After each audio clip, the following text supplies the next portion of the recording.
XXX News brought to you by your East Bay New Worlds, where you can collect double Flybuys points until September 16th.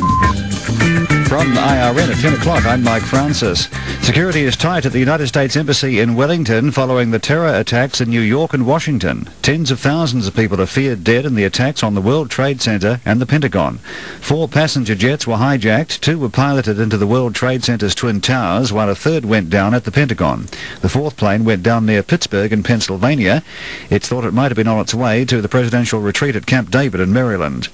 In the last hour, a third building in the World Trade Center complex area in New York has collapsed. Meanwhile, the shockwaves from the worst act of terrorism in modern times have spread to Wellington. Our reporter outside the US Embassy there is Elaine Ambler. Those gathered here are united in shock, many of them still coming to grips with the full horror of the tragedy. One middle-aged man has likened the impact for him personally to the news of John F. Kennedy's assassination. Most agree it's an event that will change the world. Labour MP Harry Duynhoven has been passed on his way to work to pay his respects. He has also confirmed that there will be a special Labour caucus meeting to discuss the crisis this afternoon. Meanwhile, the US flag inside the embassy's gates has just been lowered to half-mast. In Wellington, Elaine Ambler. More than 250 people were on the hijacked passenger jets. One of them was a correspondent with American news channel CNN. Barbara Olson managed to phone from the plane as the drama began to unfold. CNN's Tim O'Brien has more. She called her husband twice during the hijacking to tell him the plane had been hijacked, and they lost contact once, and she called back. After the first call, Olson called the command center at the Justice Department to inform them of this hijacking, and they said they knew nothing about it but would track it down.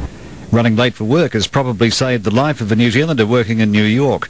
Craig Gribble worked in a building next door to the World Trade Center. He says if he hadn't slept in for an extra 15 minutes, he would have been in the heart of where the terrorist attacks occurred. However, Mr. Gribble says it's still an emotional time for him. I know a lot of people up in that building and work with a lot of them, and you know, I'm comforted to hear that a lot of people, I think on the 60 sort of floor area got out. But I've had meetings on the 97th floor before, and that's where the aircraft were hitting around that area. It wouldn't have been a very good place to be. Our former ambassador to the UN says the United States' first step will be caring for the injured and processing the dead.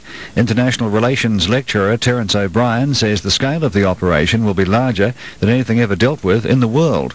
He says the second step will be to decide what sort of retribution the US will take. The first one is hard enough, but the second one is harder because it's extraordinarily difficult to identify and then strike at terrorists. That is assuming that this is done by outside terrorists. We don't know yet, of course.